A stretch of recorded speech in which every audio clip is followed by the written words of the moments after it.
100% दोस्तों इससे मुक्ति पा सकते हैं, और वो भी मैं आपको बताऊंगा कि क्या क्या उसको करना पड़ता है। दोस्तों स्वागत है आज के डायबिटीज और डायबिटीज में धन्वंतरि के उत्पाद।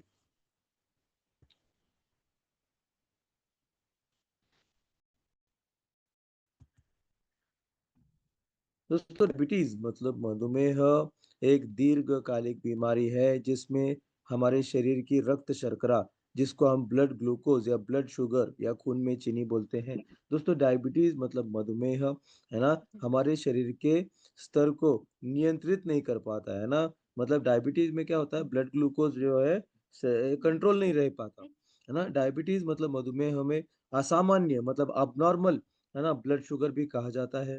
तो मधुमेह में मतलब डायबिटीज में शरीर की चयापचय मेटाबॉलिज्म का एक प्रक्रिया का विकार है। मतलब डायबिटीज जो आज तक हम लोगों को सिखाया गया कि डायबिटीज एक बीमारी है और वो कभी ठीक नहीं हो सकती, लेकिन मैंने जो 15 साल से इसमें इस चीज में देखा डायबिटीज के बारे में, तो मुझे पता चला कि शरीर ये मेटाबॉलिज्म प्रक्रियाओं का एक विकार है। मेटाबॉलिज्म मतलब हमारे शरीर में चयापचय जिसको कहते हैं, चयापचय एक पाचन प्रक्रिया दोस्तों, हमारा खाना। तो मेटाबॉलिज्म मतलब पाचन प्रक्रिया। यहाँ पे देखो फिर से मैंने मेटाबॉलिज्म का मतलब दिया है। दोस्तों डायबिटीज के बारे में ये जानना बहुत जरूरी है कि डायबिटीज एक मेटाबॉलिज्म मतलब चयापचय का विकार है। आज तक जो हम लोगों को बताया गया कि डायबिटीज बीमारी है और वो ठीक नहीं हो सकती, उसको डिलीट करना पड़ेगा दोस्तों हमारे दिमाग से, है ना। क्योंकि वो समझ जो था वो अभी गलत साबित हो गया है। वो जो पुरानी सोच थी कि भाई डायबिटीज कभी ठीक नहीं होगा, है ना, तो वो बीमारी भी नहीं है। तो आप बोलो कि बीमारी नहीं तो क्या है, ये चयापचय का विकार है, मेटाबॉलिक सिंड्रोम जिसको कहते हैं। तो दोस्तों मेटाबॉलिज्म मतलब चयापचय एक पाचन का हिस्सा है, जो है ना। और जब चयापचय नामक ये पाचन प्रक्रिया बिगड़ जाता है तो ब्लड ग्लूकोज असामान्य हो जाता है। दोस्तों चयापचय ये कब होता है दोस्तों, जब हम खाना खाते हैं, खाना हजम होने के बाद, है ना, हाजमे के बाद जो आखिरी प्रक्रिया होती है पाचन की, वो है चयापचय। और यही प्रक्रिया बिगड़ जाती है। मतलब खाना तो हजम हो जाता है, लेकिन हजम हुआ खाना चयापचय प्रक्रिया के माध्यम से ऊर्जा में परिवर्तित नहीं होता है ना। उसी को ऊर्जा में परिवर्तित न होने की वजह से ग्लूकोज ब्लड ग्लूकोज बढ़ जाता है। तो यही चीज दोस्तों है ना, इसमें जब पैंक्रिया जब इसमें कहते हैं हम लोग कि ब्लड शुगर में, तो ब्लड शुगर में क्या होता है, उस ब्लड शुगर जो खाना हम लोगों ने खाया वो ब्लड शुगर में कन्वर्ट होता है। और ब्लड शुगर कण में बदलने के बाद उसको ऊर्जा में परिवर्तित होना चाहिए, एनर्जी में। और यहाँ पे तो इस तरह से ये पाचन प्रक्रिया बिगड़ जाती है चयापचय नाम की, जो कि हजम हुआ खाना, है ना, ऊर्जा में परिवर्तित होना चाहिए, वो नहीं होता है। इसीलिए ब्लड ग्लूकोज ही बन जाता है, जिससे डायबिटीज कहते हैं हम लोग। तो दोस्तों असामान्य रक्त शर्करा का स्तर या तो अग्नाशय मतलब पैंक्रियाट द्वारा पर्याप्त इंसुलिन उत्पादन न करना हो सकता है, या शरीर द्वारा उत्पादित इंसुलिन का प्रोवाइडर। मतलब दो कारण देखो, ऐसे तो चयापचय के मतलब मेटाबॉलिक सिंड्रोम के डायबिटीज के कई कारण है, लेकिन उनमें से एक कारण क्या है, या तो हमारा पैंक्रियाज इंसुलिन का उत्पादन सही मात्रा में नहीं कर रहा है, जिसकी इंसुलिन की कमी की वजह से ब्लड शुगर कंट्रोल नहीं हो रहा है, या तो इंसुलिन है, शरीर में इंसुलिन उत्पादन हो रहा है, लेकिन इंसुलिन रेसिस्टेंस बोलते हैं, मतलब प्रभावी ढंग से शरीर जो है इंसुलिन का उपयोग नहीं कर पा रहा है। तो ये भी एक कारण है दोस्तों। हमारे शरीर में इंसुलिन इंसुलिन ऊर्जा के लिए रक्त से ग्लूकोज को कोशिकाओं में ले जाने में मदद करता है। जब मधुमेह का प्रबंधन नहीं किया जा सकता है जाता है तो गंभीर स्वास्थ्य जटिलताओं को जन्म दे सकता है ये मधुमेह दोस्तों। तो पहली बात तो यहाँ पे है ना, क्या बोल रहे हैं हम लोग कि डायबिटीज के बारे में ये जानना जरूरी है कि डायबिटीज एक बीमारी नहीं है, वो मेटाबॉलिज्म मतलब चयापचय का बीमारी है ना। हाँ, ये जब हम लोगों के पास जाके बताएंगे कि भैया डायबिटीज बीमारी नहीं है और वो एक चयापचय की प्रक्रिया है, चयापचय बिगड़ने की वजह से हुआ है, तो उनको पहली बात तो है ना बोलेंगे वो बहुत मतलब, जब लोग सुनेंगे कि भाई ये बीमारी नहीं है लेकिन इसको ठीक किया जा सकता है, तो वो पूछेंगे आगे क्या करना है मुझे। तो है ना, तो उनको बोलो कि जीवन शैली के बदलाव के साथ साथ एलोपैथिक दवाओं के साथ साथ धन्वंतरी के प्रोडक्ट्स खाएंगे तो 100% डायबिटीज ठीक होगा, एलोपैथिक दवाई भी बंद हो जाएगी। और कई लोग तो ये भी पूछते हैं कि सर डायबिटीज ठीक हो गया, ये मुझे कैसे पता चलेगा? तो दोस्तों HbA1c रिपोर्ट, जिन लोगों का HbA1c रिपोर्ट 6 के अंदर आ गया, मतलब 5.4 या 5.6, 5.4 या 5.6 आ गया HbA1c, उनका डायबिटीज नॉर्मल। लेकिन दोस्तों कई लोग ये भी पूछते हैं सर कि क्या डायबिटीज ठीक होने के बाद फिर से वापस आ सकता है? तो आ सकता है दोस्तों, क्योंकि ये हुआ ही क्यों सबको पता है, डायबिटीज हुआ क्यों? क्योंकि, है ना, क्योंकि हमारे जीवन शैली बिगड़ गई, है ना, खान पान टाइम पे नहीं खा रहे थे, आराम नहीं कर रहे थे, व्यायाम नहीं कर रहे थे, पानी नहीं पी रहे थे, इसीलिए चयापचय की प्रक्रिया बिगड़ गई और फिर डायबिटीज हो गया। तो कई लोग पूछते हैं कि सर मैंने अगर ये सब किया, है ना, खान पान में बदलाव, धन्वंतरी के प्रोडक्ट, एलोपैथिक प्रोडक्ट, मेडिसिन, दवाइयाँ, ये सब करने के बाद जब डायबिटीज मेरा HbA1c नॉर्मल आने के बाद डायबिटीज ठीक हो गया, तो क्या वापस आ सकता है? तो वापस आता है। अगर आपने जीवन शैली को फिर से बिगाड़ दिया, खान-पान को, आराम को फिर से बिगाड़ दिया, तो आपको डायबिटीज़ हो सकता है। इसीलिए सबसे बढ़िया फ़ॉर्मूला क्या है कि आप जो है ज़िंदगी भर आपकी जीवन शैली को बनाए रखें, है ना? मतलब आपके आराम, आपका काम, आपका है ना, आराम, काम और खाना, है ना? जो सही भोजन होता है, ना कि जंक फूड दोस्तों। और इसीलिए ये सारी चीज़ें जीवन शैली में बदलाव में खान-पान, आराम और काम। अभी आप बोलोगे काम सर, क्या काम का ये क्या रोल है सर हमारे डायबिटीज़ में? तो दोस्तों जब भी आप एक्सर्शन करते हो ना, 8 घंटे के ऊपर 12 घंटे, 15 घंटे काम करते हो ना, एक्सर्शन हो जाता है दोस्तों। एक्सर्शन से हमारी सारी प्रक्रिया धीमी पड़ती है, थक जाता है शरीर। और इसीलिए मतलब ज़्यादा एक्सर्शन करने से भी, काम करने से भी आपका मतलब चयापचय बिगड़ सकता है। बहुत सारी शरीर में बहुत सारी चीज़ें, है ना? आपके एक्सर्शन करने से आपके दिमाग पे हानि हो सकती है, डायबिटीज जैसी बीमारी समस्या हो सकती है। और इसीलिए दोस्तों, है ना, तो जीवन शैली जो कि अभी हम लोगों को ध्यान में क्या रखना है कि पहली बात तो डायबिटीज एक बीमारी नहीं है, वो क्या है? विकार है। किसका विकार? मेटाबॉलिक सिंड्रोम, मतलब चयापचय का विकार। क्या करना पड़ेगा? अभी इस चीज को जीवन शैली के बदलाव के साथ साथ व्यायाम का, है ना, जीवन शैली के साथ साथ व्यायाम और एलोपैथिक दवाइयाँ जो डॉक्टर ने आपको एलोपैथिक दवाई दी है और धन्वंतरी का प्रोडक्ट, ये सारा करेंगे दोस्तों, तो 100% है ना डायबिटीज ठीक होगा। और डायबिटीज ठीक होने का मतलब HbA1c नॉर्मल होना। तो इस तरह से डायबिटीज में ये सारी चीजें बहुत जरूरी है। अभी देखो, तो वही चीजें यहाँ पे मैंने बताई है कि दोस्तों डायबिटीज बीमारी नहीं है, बल्कि डायबिटीज जो है एक विकार है। किसका विकार है? जीवन शैली का विकार है। मेटाबॉलिक सिंड्रोम में चयापचय का विकार है। दोस्तों मधुमेह विरोधी दवाइयाँ, अभी ये भी बहुत इंपॉर्टेंट, आपको पता है दोस्तों कि जो एलोपैथिक दवाइयाँ कई पेशेंट लेते हैं डायबिटीज में, तो वो डायबिटीज की दवाइयाँ, एलोपैथिक दवाइयाँ काम नहीं कर रही है। उसको बोलते हैं anti diabetic drug resistance. Anti diabetic drug resistance मतलब, है ना, जो एलोपैथिक दवाइयाँ ईमानदारी से, मतलब क्या है कि लोग तो ईमानदारी से एलोपैथिक दवाई तो ले रहे, फिर भी दवाई लेने के बाद भी जब ब्लड शुगर कंट्रोल नहीं होती है, उसको बोलते हैं एंटी डायबिटिक ब्लड मतलब ड्रग रेसिस्टेंस। मतलब एलोपैथिक दवाइयाँ, डायबिटीज की दवाइयाँ काम नहीं कर रही है। और ये स्थिति दोस्तों पैदा हो गई है। और पेशेंट जो है ना, फिर जब ये दवाई भी काम नहीं करती है, तो पेशेंट जो है इंसुलिन पे लिया जाता है उसको, जब दवाई के माध्यम से भी ब्लड शुगर कंट्रोल नहीं होता है ना। तो यहाँ पे क्या बोला मैंने? मधुमेह विरोधी दवाइयाँ मधुमेह का इलाज नहीं करती है। मतलब डायबिटीज की एलोपैथिक दवाइयाँ डायबिटीज को जड़ से ठीक नहीं करती है, सिर्फ कंट्रोल करती है। वो भी नहीं करती है, कंट्रोल भी नहीं कर रही है अभी, है ना। और मधुमेह विरोधी दवाइयाँ अंगों के नुकसान से नहीं बचाती है ना। मतलब सालों साल, 15-15, 20-20 साल भी डायबिटीज की दवा लेने के बाद भी किडनी फेलियर, डायबिटिक नेफ्रोपैथी हो रहा है। डायबिटिक रेटिनोपैथी, आंखों की रोशनी कम होना हो ही रहा है। डायबिटिक न्यूरोपैथी, पैरों में, तलवों में ये क्या बोलते हैं उसको, महसूसपन कम हो जाता है, सेंसेशन कम हो जाता है। मतलब डायबिटीज की दवाइयाँ ना तो डायबिटीज को जड़ से ठीक करती है, ना तो अंगों की हानि से, मतलब ये सब 15-15 साल डायबिटीज की दवाई, एलोपैथिक दवाई खाने के बाद भी ऑर्गेनल डैमेजेस, अंगों का नुकसान हो ही रहा है। किडनी डैमेज, आंखों की रोशनी कम होना, पैरों के तलवों में सब महसूसपन कम होना, है ना, न्यूरोपैथी जिसको बोलते हैं, हो ही रहा है। और दोस्तों, डायबिटीज की दवाइयाँ काम नहीं कर रही है, रेसिस्टेंस बढ़ गया है। यही चीज जो है दोस्तों, ब्लड प्रेशर की दवा में भी हो रहा है, कि पहले दोस्तों सालों साल, है ना, कि सालों साल ब्लड प्रेशर की दवाई लेने के बाद भी हार्ट अटैक और स्ट्रोक आ ही रहा है। इसका मतलब ना तो ब्लड प्रेशर की दवाइयाँ, है ना, ब्लड प्रेशर को जड़ जड़ से ठीक कर रही है, ना उसके साइड इफेक्ट्स है, मतलब सालों साल लेने के बाद भी हार्ट अटैक, स्ट्रोक, मतलब इसका कोई मतलब नहीं है, कि रक्तचाप। और इसीलिए दोस्तों, और आखिरी देखो कि अभी डायबिटीज में आखिरी इलाज क्या है? इंसुलिन इंजेक्शन, है ना।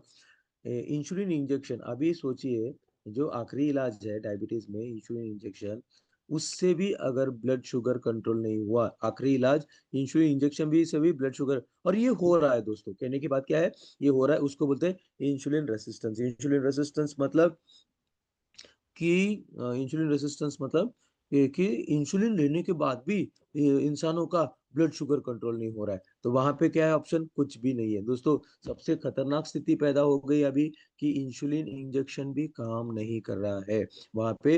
आप बोलोगे सर फिर क्या, अभी जब इंसुलिन जो आखिरी इलाज है वो भी अगर काम करना बंद कर देगा, तो कोई उपचार ही नहीं बचा सर, है ना, कोई उपचार ही नहीं बचा। तो आप क्या करेंगे? तो धन्यवाद बोलेंगे कैप्सूलिन को, है ना। तो कैप्सूलिन में क्या है ना, वो भी हम बात करेंगे। तो दोस्तों, यहाँ पे कुछ चीजें फिर से दोहराता हूँ मैं। मधुमेह बीमारी, ये सारी बातें जब आप मार्केट में बताओगे ना कि मधुमेह बीमारी नहीं है, पहला रिलैक्स हो जाएगा पेशेंट, पेशेंट को रिलैक्स हो जाए कि भाई अच्छा हुआ कि मधुमेह बीमारी नहीं है। आगे पूछेगा सर बीमारी नहीं तो क्या है? वो विकार है, डिसऑर्डर है ना। किसकी वजह से हुआ डिसऑर्डर? मतलब विकार, जीवन शैली की बदलने की, मतलब खराब होने करने की वजह से। जीवन शैली खराब कर दिया हम लोगों ने, हमारा खान पान टाइम पे नहीं है, हमारा आराम टाइम पे नहीं है ना, हम व्यायाम नहीं करते हैं, पानी समय पे नहीं पीते हैं, इससे आपका चयापचय बिगड़ जाता है, चयापचय बिगड़ जाएगा, ब्लड शुगर बढ़ेगा, है ना, और इस तरह से चयापचय बिगड़ जाता है। और दोस्तों, मधुमेह विरोधी दवाइयाँ मधुमेह का इलाज नहीं करती है, इलाज मतलब जड़ से ठीक नहीं करती है।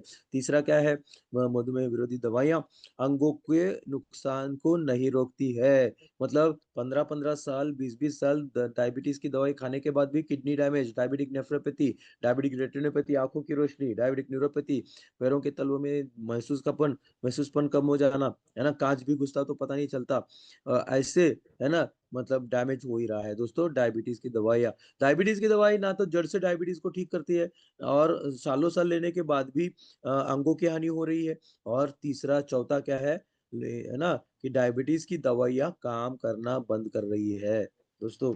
और इस तरह से इंसुलिन में भी यही स्थिति है। इसीलिए, है ना, तो यहाँ पे मैं कुछ है ना, डायबिटीज के संबंधित जटिलताएं मैंने दिखाई है। मधुमेह संबंधी नेफ्रोपैथी मतलब गुर्दे की क्षति, मधुमेह संबंधी न्यूरोपैथी मतलब तंत्रिका मतलब नसों की क्षति, मधुमेह संबंधी रेटिनोपैथी आंखों की रोशनी का कम होना, मधुमेह संबंधी हृदय संबंधी, डायबिटीज की वजह से हृदय संबंधी समस्याएं भी पैदा होती है। डायबिटीज की वजह से घाव, गैंग्रीन, डायबिटीज की वजह से मोटापा, डायबिटीज की वजह से नपुंसकता पुरुषों में, है ना, और महिलाओं में बांझपन हाँ दोस्तों। हाँ। और किशोरावस्था में कई बच्चों को, जो युवा रहते हैं 15-16-12 साल के, उनमें भी डायबिटीज, उसको किशोरावस्था में डायबिटीज उसको बोलते हैं ना, ये जुवेनाइल डायबिटीज बोलते हैं उसको, किशोरावस्था का डायबिटीज को जुवेनाइल। और गर्भावस्था में जो डायबिटीज होता है उसको जेस्टेशनल डायबिटीज बोलते हैं। तो ये कई सारी जटिलताएं डायबिटीज की वजह से होती है दोस्तों, है ना। अभी मैं बताता हूँ कि आपको जीवन शैली के बदलाव में क्या क्या करना है। जीवन शैली के बदलाव में क्या करना है? 5 चीजें करनी है दोस्तों। पहला बात तो समय पे भोजन करो दोस्तों। समय पे भोजन मतलब जब भी भूख लगे तुरंत खाना खाए दोस्तों। हम लोग क्या करते हैं काम के चक्कर में, है ना, खाने को स्किप कर देते हैं। सुबह 12-1 बजे, 12 बजे 1 बजे जो खाना चाहिए, हम लोग उसको 4 बजे 5 बजे खाते हैं, क्योंकि 4 बजे 5 बजे थोड़ा सा काम से आराम मिलता है, समय रहता है खाने के लिए, तो 4 बजे खाते हैं। लेकिन भूख कब लगी, है ना, 4 12 बजे 5 1 बजे भूख लगी। तो इसीलिए समय पर भोजन का सेवन मतलब जब भी भूख लगे तुरंत खाना खाएँ, 15-20 मिनट बाजू में निकाल के बैठें दोस्तों, है ना? मार्केट में कई लोग तो बोलते हैं सर मेरे सामने तो क कस्टमर रहता है। सबको बोलो साला जो भी है कस्टमर है, दोस्तों मेरा खाने का समय हो गया है, आप भी खाना खा के आओ, है ना? ऐसा बोल के, है ना? उस समय तो ये आप बोलोगे सर ये क्या तरह चीज़ है? मतलब ये समय पे भोजन से और डायबिटीज़ का क्या संबंध है ना? तो दोस्तों समय के भोजन का सेवन का मतलब ये है कि देखो जब भोजन समय का मतलब भूख लगी है, इसका मतलब भूख लगी है मतलब पाचक रस तैयार है पेट में, है ना? इंसुलिन तैयार है पैंक्रियाज़ में, है ना? इस तरह से अब समय पे भूख लगी है मतलब पाचक रस और इंसुलिन तैयार है, लेकिन समय नहीं है खाने के लिए। तो उस समय हम लोग उसको टाल देते हैं खाने को कि भई 4 बजे खाएँगे समय मिलते ही। 4 बजे आप खाना खाओगे तो उस समय इंसुलिन है क्या? या फिर पाचक रस रहता है क्या 4 बजे? भूख मिट जाती है ना, भूख निकल जाती है और उस समय हम खा रहे हैं। तो आप उस समय जब खाना खाओगे तो क्या होता है, वो ग्लूकोज़ में तो बन जाता है क्लाक का जो खाना है 4 बजे ग्लूकोज़ लेकिन इंसुलिन के न होने की वजह से क्या है ना, वो ब्लड ग्लूकोज़ बन जाता है और इसीलिए समय पे खाने का मतलब समय पे पाचक रस तैयार है, इंसुलिन समय पे खाने से पाचक रस से हाज़मा अच्छा रहेगा और समय पे खाने से इंसुलिन क्या करेगा, अच्छी तरह से ब्लड ग्लूकोज़ का इस्तेमाल करेगा और समय पे खाने से ब्लड ग्लूकोज़ का इस्तेमाल बढ़ने से डायबिटीज़ की समस्या नहीं होगी और इसीलिए है ना कितनी साधारण प्रक्रिया है, समय पे भोजन करना कितनी साधारण लेकिन वो नहीं वो बिगाड़ दोगे आप, है ना? समय पे भोजन बिगाड़ दोगे, समय पे नहीं खाओगे, तो कितनी सारी समस्या अनवांटेड कोलेस्ट्रॉल बढ़ेगा, फिर डायबिटीज़ में ब्लड ग्लूकोज़ बढ़ेगा, है ना? और अनवांटेड मतलब भूख-परी की वजह से आप समय पे नहीं खाओगे तो एसिडिटी, अल्सर भी होगा।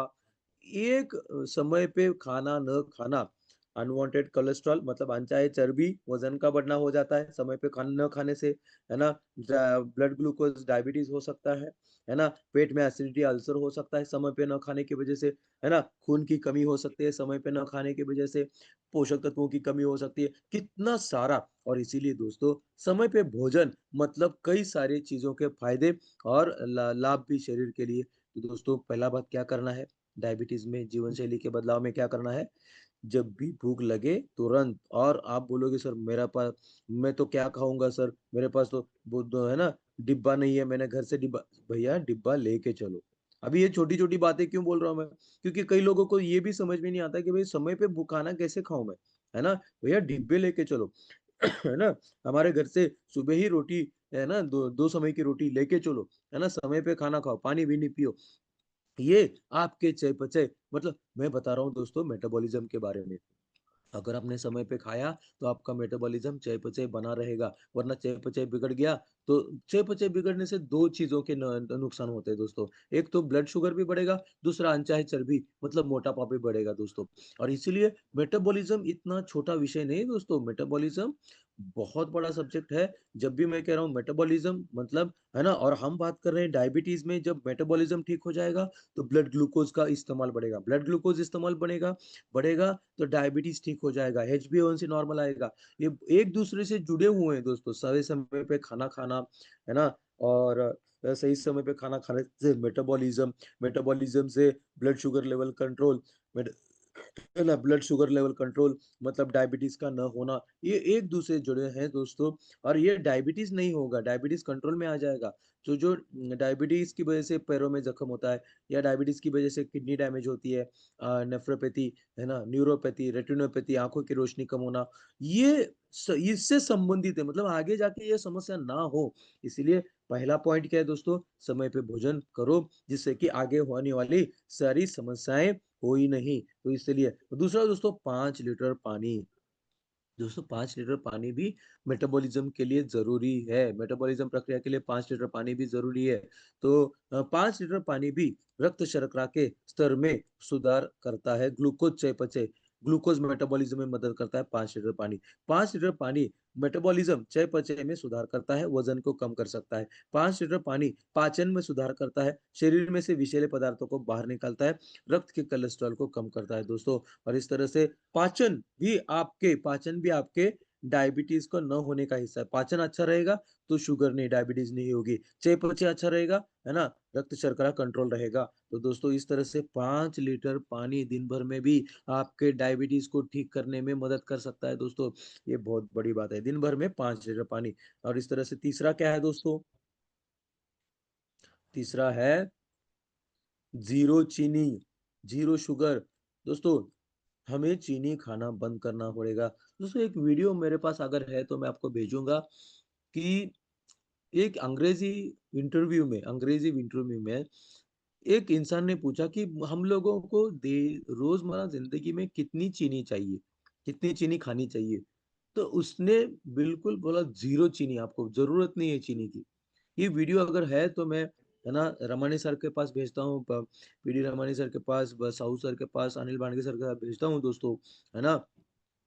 दोस्तों हम लोगों को चीनी की जरूरत नहीं है, जीरो चीनी। और एक चीज यहाँ पे मैंने दिखी है, देखो आपको एक एक, है ना, चीनी की लत, लत मतलब एडिक्शन, है ना। जैसे कि सिगरेट की लत होती है, चाय की लत होती है, दारू की लत होती है, वैसे चीनी की भी लत है दोस्तों, है ना। तो चीनी की लत मानव स्वास्थ्य के लिए अधिक खतरनाक और हानिकारक है। चीनी के सेवन से अग्नाशय मतलब पैंक्रियाज, है ना, पैंक्रियाज जो है, पैंक्रियाज डैमेज हो जाता है। दोस्तों चीनी कई अंगों और ऊतकों को नुकसान पहुंचाती है। चीनी हेरोइन और कोकेन से भी अधिक खतरनाक है। दोस्तों हेरोइन और कोकेन आपको पता है, जो कि नशे के पदार्थ है।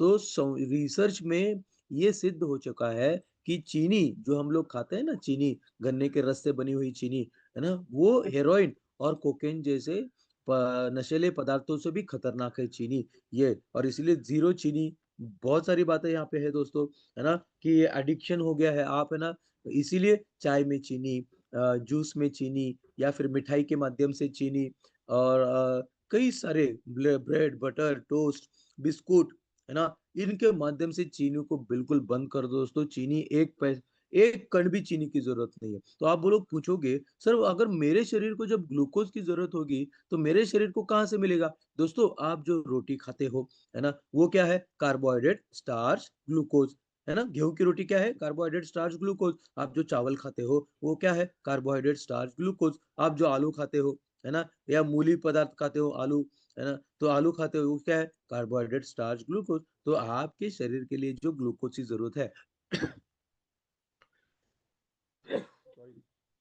दोस्तों, आपके शरीर के लिए जो ग्लूकोज की जरूरत है वो आपके रोटी, गेहूं की रोटी से, है ना, चावल चावल के माध्यम से, क्या, आलू के माध्यम से मिल जाता है। और यही ग्लूकोज, है ना, जो कार्बोहाइड्रेट से जो ग्लूकोज बनता है वो ग्लूकोज जरूरी है, ना कि शुद्धतम ग्लूकोज जो गन्ने के रस से हम जो शुद्धतम ग्लूकोज खाते हैं चीनी के माध्यम से ग्लूकोज का, वो बिल्कुल जरूरी नहीं दोस्तों, वही ज्यादा हानिकारक है।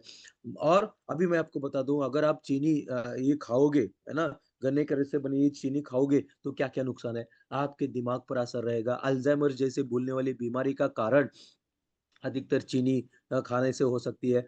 पार्किंसंस, कंपन वाली बीमारी मीठा ज्यादा खाने की वजह से हो सकती है। आपके कोशिकाओं की क्षति, है ना, कोशिकाएं डैमेज हो सकती है, क्या, किडनी डैमेज हो सकती है, लीवर में फैटी लीवर का कारण बन सकती है अधिकतर अधिकतर चीनी। और कई सारे शरीर में हानिकारक हानिकारक काम करती है चीनी। और इसीलिए जीरो करना पड़ेगा, बिल्कुल जीरो। और इतना आसान नहीं है जीरो करना, लेकिन प्रयास करते रहो, जीरो हो सकता है दोस्तों। तो इस तरह से चाय में चीनी, कॉफी में चीनी, मिठाई के माध्यम से चीनी, बिस्कुट, ब्रेड, बटर के माध्यम से चीनी, है ना, कई सारे पदार्थों के माध्यम से चीनी, है ना, चिप्स का आइटम, जो आलू के जो चिप्स होते हैं उसका इसमें सारे क्या होता है ना, ये ब्लड शुगर को बढ़ाने हैं। और इसीलिए जीरो शुगर पहला काम क्या करना है दोस्तों? समय पे भोजन, जो है ना। दूसरा, प्रतिदिन 5 लीटर पानी अनिवार्य है। तीसरा, जीरो चीनी। चौथा, 2 घंटे का वॉकिंग। दोस्तों रोजाना 2 घंटे टहलना रक्त शर्करा के स्तर में सुधार करता है दोस्तों, बहुत ही जरूरी है। डायबिटीज को अगर आपको ठीक करना है तो रोजाना 2 घंटे टहलना पड़ेगा, 1 घंटे जाना, 1 घंटे आना। रोजाना 2 घंटे टहलने से वजन घटाने में भी मदद होता है। वजन प्रबंधन और डायबिटीज की वजह से जो मोटापा है ना, शारीरिक निष्क्रियता के मदद करेगा, है ना।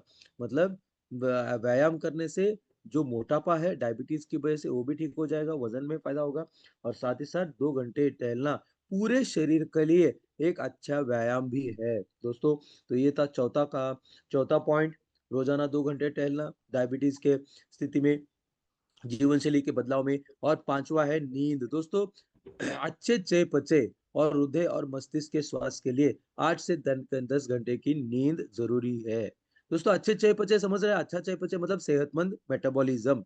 तो मतलब नींद भी आपके मेटाबॉलिज्म के ऊपर असर करती है दोस्तों, आपके चयापचय की प्रक्रिया में। तो 5 चीजें रोजाना करनी है दोस्तों। समय पे भोजन, 5 लीटर पानी, जीरो चीनी, 2 घंटे का वॉकिंग और 8 से 10 घंटे की नींद करने से क्या होगा, है ना। ये 5 प्रकार के जीवन शैली के बदलाव के साथ साथ डायबिटीज के एलोपैथिक दवाओं के साथ साथ धन्वंतरी के प्रोडक्ट्स अगर खाएंगे तो 100% एलोपैथिक दवाई भी बंद हो जाएगी। आपके स्थिति में, डायबिटीज की स्थिति में पूरी तरह से बदलाव आएगा। HbA1c के माध्यम से डायबिटीज को, है ना, पूरी तरह से नॉर्मल किया जा सकता है, क्योर किया जा सकता है दोस्तों, ठीक किया जा सकता है। तो ये 5 चीजों को याद रखना है दोस्तों। अब हम देखेंगे कि हमारा इम्यूनिच में क्या है, इम्यूनिच में क्या है जो डायबिटीज में काम कर रहा है दोस्तों।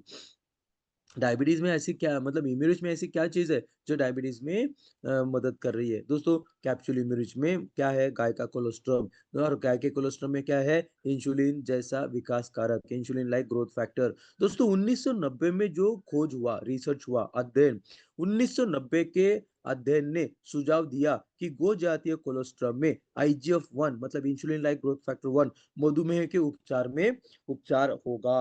मधुमेह में उपचार मतलब इलाज की तरह काम करेगा दोस्तों। आज तक तो किसी ने मधुमेह के उपचार के बारे में बात ही नहीं की। तो मधुमेह का उपचार हो ही नहीं सकता, क्या बोला था, कंट्रोल होगा लेकिन उपचार नहीं होगा। लेकिन 1990 में जो गोपीयूष के ऊपर, है ना, गो जातीय कोलेस्ट्रॉल के ऊपर जो खोज हुआ, उसमें ये बोला गया कि इंसुलिन लाइक ग्रोथ फैक्टर गो जातीय कोलेस्ट्रॉल के माध्यम से डायबिटीज का इलाज करेगा। और क्या बोला उन्होंने, और IGF-1 ग्लूकोज का उपयोग बढ़ाएगा, उत्तेजित करेगा। ग्लूकोज का उपयोग क्या करेगा शरीर में, ग्लूकोज का उपयोग उत्तेजित करेगा मतलब बढ़ाएगा। ग्लूकोज का उपयोग बढ़ गया तो मतलब क्या हो गया, ब्लड ग्लूकोज कंट्रोल में आ जाएगा। इतना ही नहीं दोस्तों, insulin like growth factor IGF-1,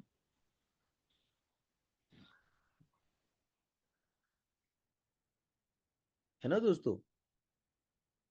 IGF-1 इम्यूनिच के माध्यम से, IGF-1 insulin like growth factor 1 insulin injection पर निर्भरता को कम कर सकता है। मतलब जो लोग इंसुलिन इंजेक्शन ले रहे हैं उनका इंसुलिन इंजेक्शन धीरे धीरे धीरे कम होते होते बंद हो जाएगा, जो कि बहुत बड़ी बात है दोस्तों।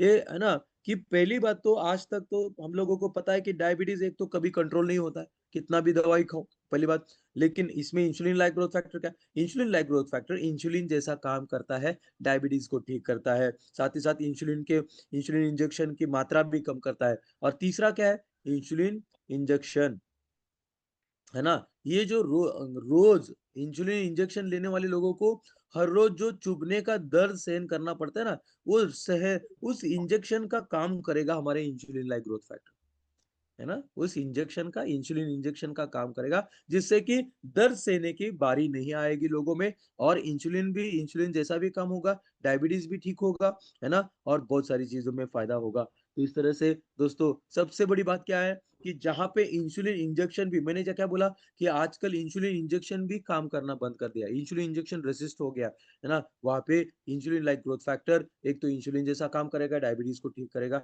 दूसरा, इंसुलिन की मात्रा को, इंसुलिन इंजेक्शन की मात्रा को कम करते करते, और जो रोज सहन करता पता है चुभना, इंसुलिन इंजेक्शन मतलब रोज चुबाना खुद को, है ना। इंसुलिन लेना मतलब, इंसुलिन इंजेक्शन लेना मतलब रोज चुबाना।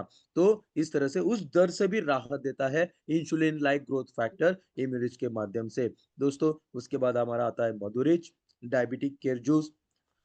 दोस्तों मधुरिच डायबिटिक केयर जूस में नीम, करेला, जामुन, घृतकुमारी, विजय सार, गुड़मार, चरेता, मेथी, त्रिफला, है ना, ये सारी जड़ी बूटियों का मिश्रण है। और Madhurich diabetic care juice, Madhurich diabetic juice का अद्वितीय फॉर्मुलेशन टाइप 2 डायबिटीज के लिए सबसे कुशल आयुर्वेदिक सप्लीमेंट है ना। मधुरिच डायबिटिक केयर जूस रक्त शर्करा को नियंत्रित करने में मदद करता है। मधुरिच डायबिटिक केयर जूस पाचन को नियंत्रित करने में मदद करता है दोस्तों। कब्ज और डायबिटीज की वजह से जो कब्ज और गैस्ट्रिक समस्याओं, पेट की समस्याओं से, उसमें भी मदद करता है मधुरिच डायबिटिक केयर जूस। उच्च कोलेस्ट्रॉल के स्तर को नियंत्रित करने में मदद करता है मधुरिच डायबिटिक केयर जूस, है ना? और इस तरह से एक ज़बरदस्त प्रोडक्ट दोस्तों न्यूट्राहब्स के माध्यम से मधुरिच डायबिटिक केयर जूस, उसके बाद आता है हमारा मधुरिच प्रीमियम स्टीविया चाय। जिन लोगों को चाय तो मीठी चाहिए, लेकिन है ना, चीनी नहीं खाना है, चीनी नहीं खाना है लेकिन मीठी चाहिए, ऐसे बिना शक्कर मीठी चाय दोस्तों मधुरिच प्रीमियम स्टीविया चाय। स्टीविया का सेवन रक्त शर्करा के स्तर को काफ़ी हद तक कम करने में जुड़ा है, खासकर मधुमेह के कारण अधिक वज़न और मोटापे से ग्रस्त व्यक्तियों में। मधुमेह और उच्च रक्तचाप के कारण अधिक वजन और मोटापे से ग्रस्त व्यक्तियों में काफी हद तक कम करने से जुड़ा है स्टीविया। तो दोस्तों बिना शक्कर मीठी चाय, चलो हो जाए बिना शक्कर मीठी चाय, तो ये सबसे बढ़िया है डायबिटीज के लोगों में। अगला है हमारा मधुनिल अमृत चूर्ण और मधुनिल अमृत कैप्सूल। दोस्तों तो आयुर्वेद में मधुमेह की जटिलताओं से छुटकारा पाने के लिए कुछ हर्बल उपचारों का स्पष्ट उल्लेख किया गया है। दोस्तों ये जड़ी बूटियां शरीर में इंसुलिन के अनुपात को नियंत्रित करती है। मधुनिल अमृत चूर्ण या कैप्सूल के माध्यम से ये जड़ी बूटियां क्या करती है, इंसुलिन के अनुपात, इंसुलिन को बैलेंस करती है और शरीर की कोशिकाओं को कुशलता पूर्वक काम करने के लिए मदद करती है ना? और इन सभी आयुर्वेदिक जड़ी बूटियों पर शोध ने आयुर्वेद धन्वंतरी को मधुनिल अमृत चूर्ण लॉन्च करने के लिए प्रोत्साहित किया दोस्तों। और इस तरह से तो क्या फायदा है मधुनिल अमृत चूर्ण और कैप्सूल का? पारंपरिक आयुर्वेदिक सप्लीमेंट है ना, डायबिटीज का सप्लीमेंट है मधुनिल अमृत चूर्ण और कैप्सूल। रक्त शर्करा के स्तर को नियंत्रित करता है मधुनिल अमृत चूर्ण और कैप्सूल। इंसुलिन स्त्राव को बढ़ाता है। आज तक इंसुलिन स्त्राव को कोई नहीं बढ़ाने का सोचा दोस्तों, कोई नहीं, बात ही नहीं कर सकता, है ना? कोई डॉक्टर नहीं बोल सकता कि आपके शरीर में पैंक्रियाज के माध्यम से इंसुलिन का स्त्राव बढ़ेगा, लेकिन हमारा मधुनिल अमृत चूर्ण इंसुलिन स्त्राव को बढ़ावा देता है। मधुमेह मधुमेह जटिलता, डायबिटीज की वजह से जो जटिलताएं होती है उसके विकास में देरी करता है मधुनिल अमृत चूर्ण और कैप्सूल। चयापचय संबंधी असामान्यताओं को ठीक करता है ना? चयापचय मतलब मेटाबॉलिज्म के जो असामान्यता है उसको ठीक करता है मधुनिल अमृत चूर्ण। तो ये हमारा दोस्तों एक जबरदस्त प्रोडक्ट है, सादा प्रोडक्ट है, मतलब कम दामों वाला प्रोडक्ट है, लेकिन ताकतवर प्रोडक्ट है मधुनिल अमृत चूर्ण और कैप्सूल। दोस्तों अगला है हमारा स्पिरुलिना। दोस्तों स्पिरुलिना, कुछ सबूत बताते हैं कि स्पिरुलिना टाइप 2 डायबिटीज वाले लोगों को भी लाभ पहुंचा सकता है, जिसके जिन लोगों में उपवास रक्त शर्करा मतलब फास्टिंग ब्लड ग्लूकोज, है ना, कंट्रोल नहीं आती है, ऐसे लोगों में फास्टिंग ब्लड ग्लूकोज के स्तर को काफी कम तक कम आते हैं, मतलब स्पिरुलिना को भी डायबिटीज में इस्तेमाल कर सकते हैं। दोस्तों अगला है हरिद्रा, डिटॉक्सिफाई के माध्यम से हरिद्रा। दोस्तों हरिद्रा जड़ी बूटी का उपयोग, है ना, डायबिटीज की वजह से घाव का मरहम की तरह काम करता है। दोस्तों रक्त रक्त सहित विषाक्त पदार्थों की सफाई के लिए डिटॉक्सिफाई के माध्यम से हरिद्रा मदम मतलब करता है, काम करता है, मदद करता है। दोस्तों चयापचय का विनियमन, रेगुलेशन ऑफ मेटाबॉलिज्म। दोस्तों मेटाबॉलिज्म प्रक्रिया को जिस दिन आप समझोगे ना, तब आपको डायबिटीज में बात करने में आसानी हो जाएगी दोस्तों, क्योंकि यही प्रक्रिया बड़े से बड़े डायबिटोलॉजिस्ट भी मेटाबॉलिज्म को नॉर्मल नहीं कर पा रहे हैं। मेटाबॉलिज्म मतलब ग्लूकोज यूटिलाइजेशन को बढ़ा नहीं पा रहे हैं, और इसीलिए हमारे प्रोडक्टों के माध्यम से, चाहे डिटॉक्सिफ हो, चाहे मधुनिल अमृत चूर्ण हो, चाहे इम्यूरिच हो, चाहे, है ना, कोई भी प्रोडक्ट हो, हमारा इम्यूरि इस ये सारे प्रोडक्ट मेटाबॉलिज्म प्रक्रिया को नॉर्मल बनाने से है ना, रक्त शर्करा का इस्तेमाल बढ़ाते हैं, ग्लूकोज मेटाबॉलिज्म बढ़ाते हैं, जिससे डायबिटीज में फायदेमंद है। तो ये सारा डिटॉक्सिफाई था, स्पिरुलिना, मधुनिल अमृत चूर्ण और कैप्सूल, है ना दोस्तों, मधुरिच प्रीमियम स्टीविया चाय, मधुरिच डायबिटिक केयर जूस और इम्यूरिच, ये सारे प्रोडक्ट डायबिटीज के लिए सबसे ताकतवर प्रोडक्ट है दोस्तों, है ना? जबकि जहाँ के बड़े से बड़े डायबिटोलॉजिस्ट भी एचबी एवन सी को नॉर्मल नहीं कर पाते हैं, वहाँ पे हमारे प्रोडक्ट से एचबीएवनसी नॉर्मल होगा, डायबिटीज बिल्कुल ठीक होगा। और सबसे अच्छी बात क्या है, डायबिटीज की वजह से जो अंगों की हानि हुई उसको भी ठीक करने में मदद करते हैं दोस्तों। Diabetic nephropathy, diabetic retinopathy, diabetic neuropathy में भी बहुत धन्वंतरी के प्रोडक्ट उस लेवल पे भी काम करते हैं दोस्तों। तो यहाँ पे ये जो डायबिटीज का सेशन है यहाँ पे रुकता है दोस्तों। बहुत बहुत धन्यवाद। आपका कोई भी प्रश्न हो तो आप मुझे पूछ सकते हो।